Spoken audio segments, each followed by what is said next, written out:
Todo mundo acha que a taxa de lotação é um índice muito importante na fazenda. Mas será que a taxa de lotação sozinha diz alguma coisa sobre o meu manejo? Taxa de lotação é quantos animais tem em cima do pasto. Capacidade de suporte é quantos animais o pasto suporta. Ou é quantos animais o pasto aguenta. Todas as duas medidas utilizam o A. Nossa, professora, minha taxa de lotação está muito baixa, eu estou trabalhando com 0,8 unidade animal por hectare. Aí o outro fala, não, mas tá ruim mesmo, porque eu estou com 2,1 unidade animal por hectare. Será que a taxa de lotação sozinha me diz muita coisa? Então é sobre isso que a gente vai falar aqui hoje. Porque eu acho que vocês têm uma preocupação muito grande com esse bendito desse índice aí, só que ele sozinho não diz quase nada pra gente. É a gente sempre trabalhar com uma altura de resíduo que permita que a gente deixe um poder maior de rebrotação. Então, qual é a dica de hoje?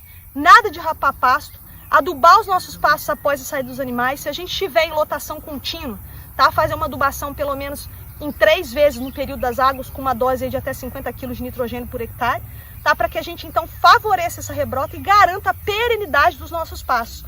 Porque o perfilhamento e essa capacidade de rebrota é o que garante a gente a ter pastos cada vez mais vigorosos, com uma rebrota bastante interessante.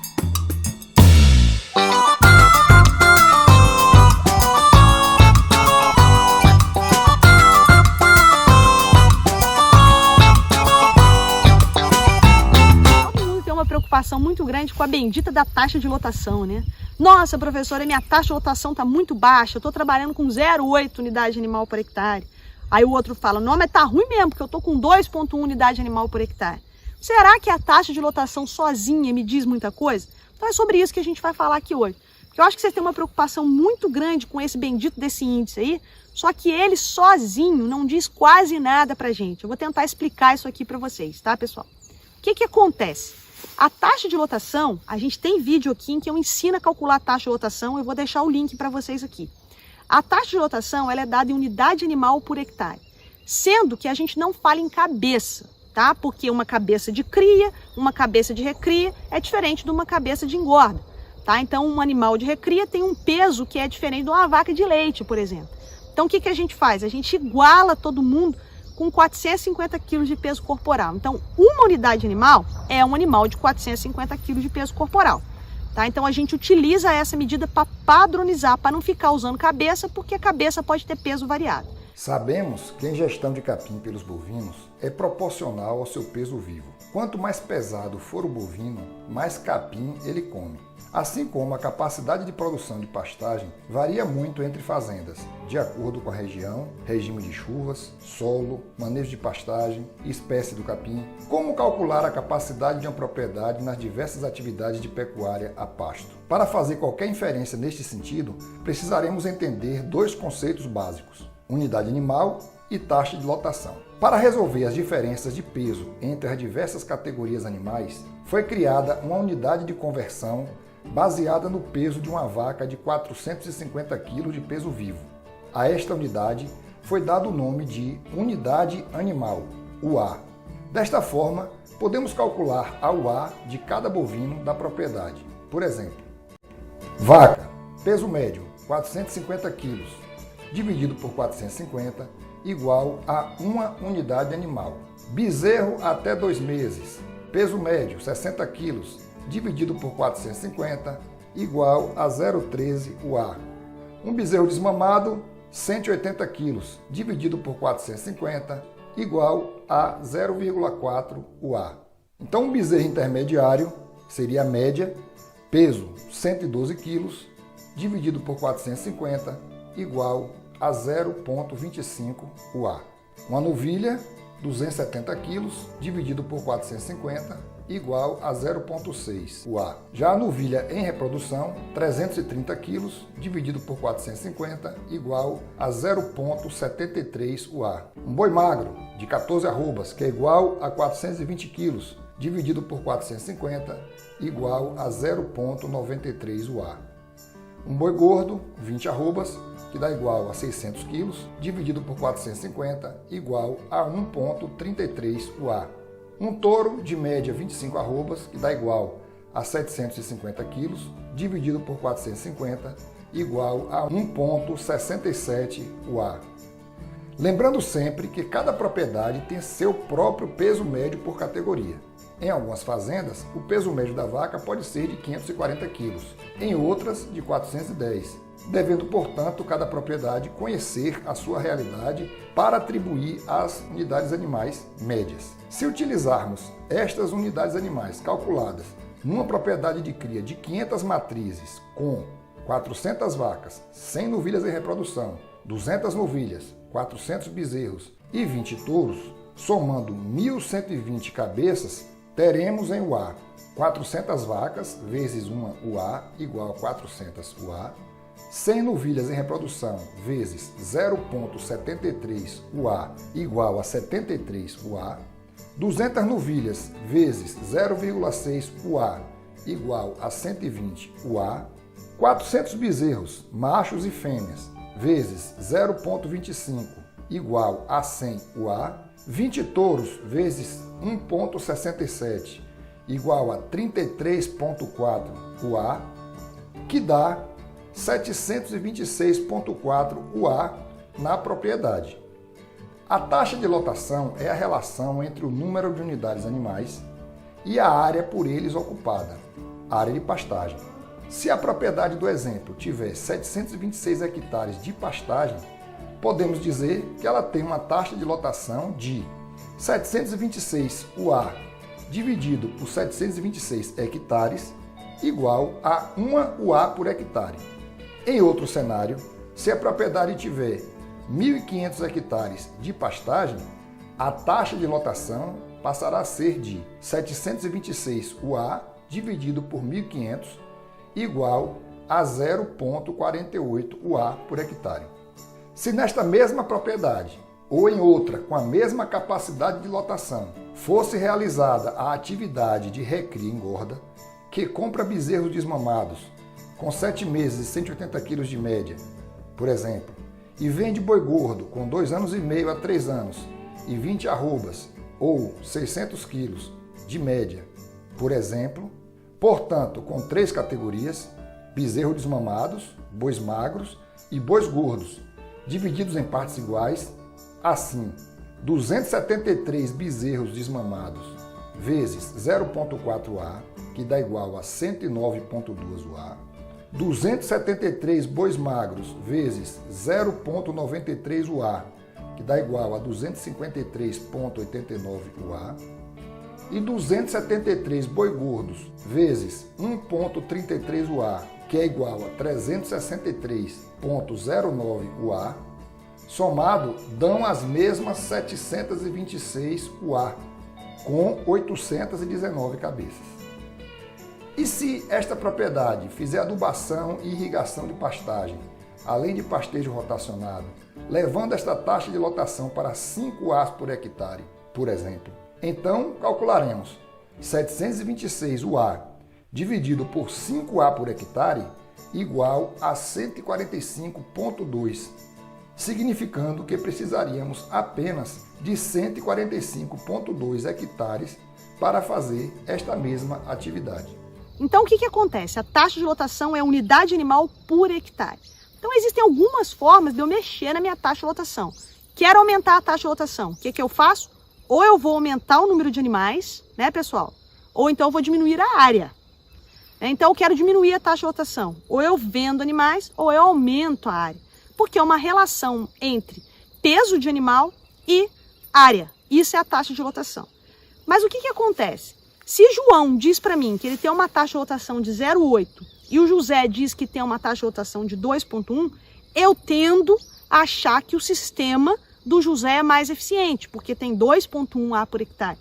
E que o João está manejando mal, porque ele só tem 0,8. Mas a questão não é só essa.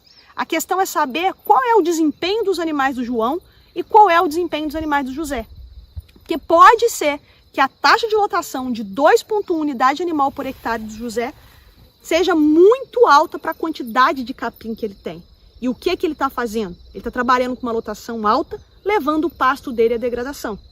E em contrapartida, a taxa de lotação de 0,8 lá do seu João pode estar sendo muito boa, porque os animais estão com bom desempenho, o pasto dele não está rapado, não está degradado e tem muito menos plantas invasoras.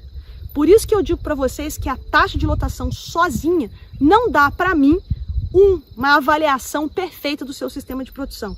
O que eu preciso avaliar? O que você, pecuarista, precisa avaliar para saber se efetivamente o seu sistema está funcionando? O que você precisa avaliar é a capacidade de suporte. Professora, o que é a capacidade de suporte? A capacidade de suporte nada mais é do que a taxa de lotação que você utiliza no seu pasto, que você utiliza no seu sistema de produção, que não degrade o seu pasto, que não deteriore seu pasto. Taxa de lotação é quantos animais tem em cima do pasto. Capacidade de suporte é quantos animais o pasto suporta. Ou é quantos animais o pasto aguenta. Todas as duas medidas utilizam o A.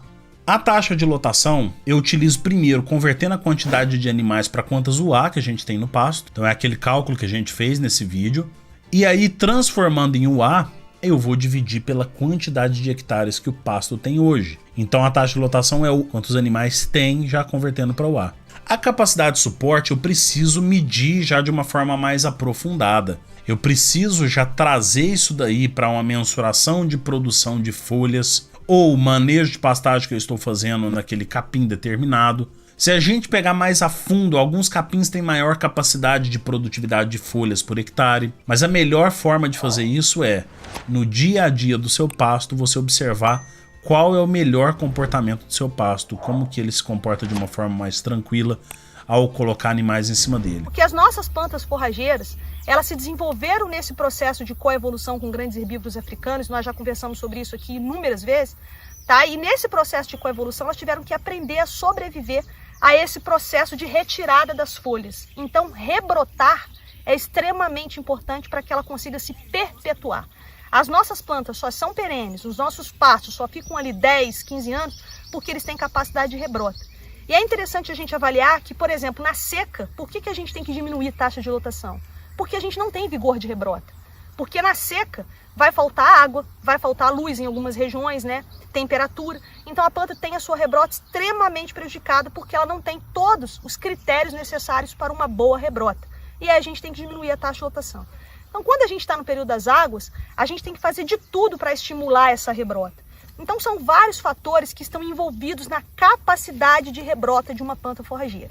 Tá? Então o que acontece? Quando a planta está na situação de pré-pastejo, começou a chover, tá? Os nossos pastos estão todos bem bonitinhos, né? Com aquelas folhas todas prontas já antes da gente colocar o gado. Então a planta está absorvendo, ela está pegando essa luz solar que chega e está transformando isso em folha, em come, em raiz. E ela também coloca um pouquinho disso para reserva. Por quê? Porque ela sabe que ela já vai chegar numa situação estressante que é o pastejo. Né? Imagina, será que tem alguma coisa mais estressante para a planta do que o pastejo? A fotossíntese dela, ela absorve folha, absorve luz pela folha. E o gado seleciona a folha. Então você imagina que catástrofe que é para ela. Então ela teve que aprender. Então o que ela faz? Ela reserva.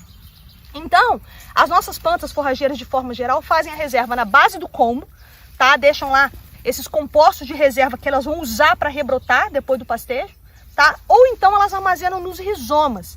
Então os rizomas são aquelas bolinhas que a gente tem, né? Aquelas batatinhas que a gente tem no sistema radicular. E aí eu vou fazer um parênteses para vocês aqui para explicar que rizoma, gente, não é raiz. Embora ele esteja lá no sistema radicular, ele é um caule subterrâneo e ele serve para armazenamento de água e nutrientes. Tanto que para a gente conseguir acabar com uma planta rizomatosa dá muito trabalho. Por exemplo, a braquiarinha ela é rizomatosa, ela tem pequenos rizomas.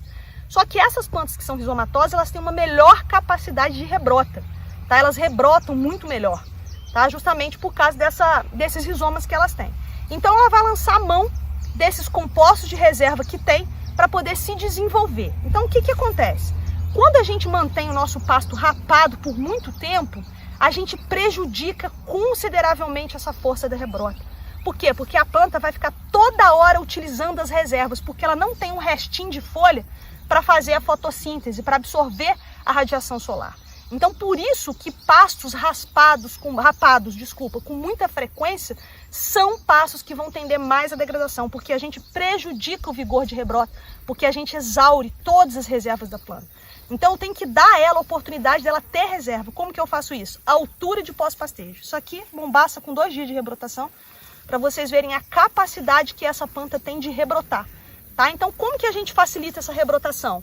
Adubação, água, tá? Luz ajuda muito nesse processo de rebrotação para induzir novos perfilhos. Então, por que o manejo no pastejo rotativo é a gente fazer adubação imediatamente após o pastejo? Justamente com o objetivo de favorecer essa rebrota. Por quê? Porque o nitrogênio ajuda muito a planta a se recuperar. Então, quando você faz essa adubação logo após o pastejo, a planta nem vai precisar, às vezes, lançar a mão dessas reservas. A reserva fica ali guardadinha para um outro momento de maior estresse, como, por exemplo, lá perto da seca, que vai demorar mais para essa rebrota, porque começa a faltar mais água, começa a faltar mais luz, tá? Então, a planta com nitrogênio, ela tem esse potencial de rebrota dela muito maior, tá? Então, qual é a ideia aqui? É a gente sempre trabalhar com uma altura de resíduo que permita que a gente deixe um poder maior de rebrotação. Então, qual é a dica de hoje? Nada de rapar pasto, adubar os nossos pastos após a saída dos animais. Se a gente estiver em lotação contínua, tá? Fazer uma adubação pelo menos em 3 vezes no período das águas, com uma dose de até 50 kg de nitrogênio por hectare, tá? Para que a gente, então, favoreça essa rebrota e garanta a perenidade dos nossos pastos. Porque o perfilhamento e essa capacidade de rebrota é o que garante a gente a ter pastos cada vez mais vigorosos, com uma rebrota bastante interessante. Tá? Então, muitas das vezes, a gente tem variações na nossa capacidade de suporte. Por quê? Porque a distribuição de forragem ao longo do ano não é igual. Então, o que vai acontecer? No período das águas, eu tenho muita forragem, né? Então, o que eu poderia fazer? Aumentar a minha lotação, porque como eu tenho muita forragem, eu aumento a minha capacidade de suporte. Já no período seco do ano, eu tenho baixa disponibilidade de forragem. Então, o que eu tenho que fazer? Eu tenho que diminuir minha lotação. Por quê? Porque eu preciso respeitar a capacidade de suporte do meu pasto. E o que dita a capacidade de suporte do meu pasto é a quantidade de comida que eu tenho disponível. Porque geralmente a gente faz ao contrário. A gente coloca os animais sem saber o quanto de comida eu tenho para ofertar. A gente, antes de fazer a conta de quantos animais eu vou colocar, eu preciso saber o quanto o meu pasto produz. Tá? Então, para saber como o nosso pasto produz, a gente tem que fazer realmente uma amostragem. Cortar, pesar, levar para o micro-ondas. Tá? Então eu vou deixar para vocês aqui o link do boletim da Embrapa que ensina vocês a fazerem, né, o uso desse método do micro-ondas para a gente estimar a produção de matéria seca, quanto o meu pasto produz. Só depois disso é que eu vou começar a trabalhar com a lotação. Para quê? Para respeitar a capacidade de suporte, que é o quanto o meu pasto aguenta de boca de animal, quanto eu posso oferecer. Porque quando eu rebaixo muito meu pasto, quando eu tenho alta lotação e rebaixo muito meu pasto, significa dizer que eu não estou respeitando a capacidade de suporte, porque eu estou trabalhando com uma pressão de pastejo, eu estou trabalhando com animais além daquilo que meu pasto pode ofertar. E isso é aquele caminhar para a degradação, porque vai começar a ter solo descoberto, vai começar a aparecer invasor. Agora, em contrapartida, eu também não posso trabalhar com uma taxa de lotação muito abaixo, porque eu vou ter forragem sobrando. Quando eu tenho forragem sobrando, eu também inibo a produção desse capim. Ah, mas está sobrando lá, professor, eu estou com o meu capim sobrando, tem pouco gado, tem muito capim, isso também não é bom. Você tem que sempre respeitar a capacidade de suporte, né? Não deixando sobrar e não deixando faltar. Então é muito importante que vocês conheçam a produção de capim de vocês, para que vocês estimem a taxa de lotação. Agora a gente tem um atalho, a gente consegue ter uma estimativa mais ou menos interessante da capacidade de suporte quando a gente utiliza a altura como critério de manejo. A altura tem sido utilizada como um bom balizador para a gente, para saber se estamos ou não respeitando a capacidade de suporte. Vamos dar um exemplo. Eu estou aqui num pasto de capim tamanho, a gente está aqui na seca, até que ele está bom para seca, né, pessoal?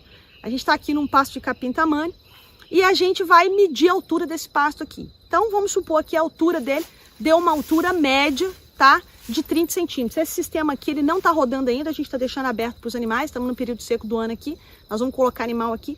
Então, o que vai acontecer? Eu sei que o meu capim tamanho, num sistema rotativo, ele tem que trabalhar com uma altura de 40 centímetros de entrada e 20 centímetros de saída. No contínuo, eu quero manter uma taxa de uma altura de 30 centímetros aproximadamente.